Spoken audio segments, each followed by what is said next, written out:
no era ngamba gambia amanya ganze rape him chala Bindeeba omubwatsi omwami oyo mwagala nnyo tukitegeera to the extent nga we nabagamba if he's going to breathe he calls me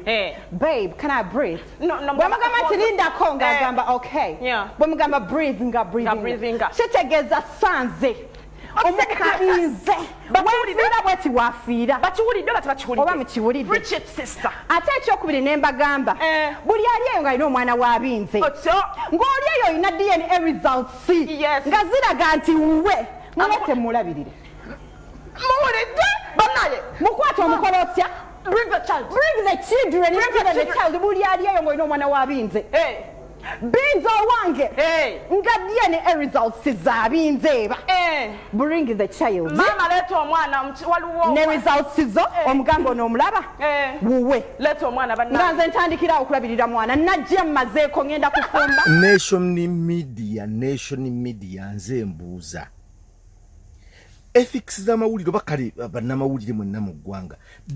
kyaddawa kiri ekyamawulire kyetugamba nti tozze ku presentinga bulamu bwo tozze kutubuulira bulamu bwo oba wafiiriddwa kitalo nnyo oba wasanyuse nnyo well and good naye nation media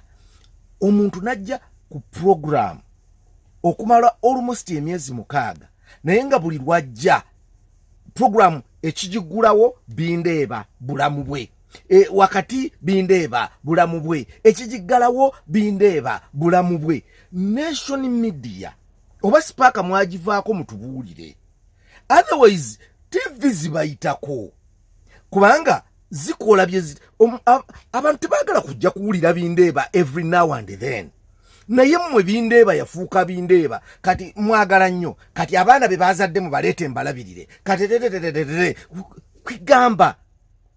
nation media mbasaba nze nsaba busabi muterezemu zi NBS zibayitako lwekyo mumulowooza boko NBS tewali bibanyiiza oba kale zi TV endala newe muyita bu TV obuto kati program program kigenda kufiira ddala lwa Bindeeba ukitegeera personal life yo ebere personal life yo kakati TV eringa evuganya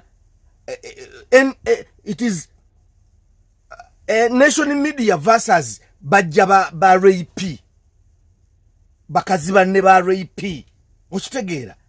nti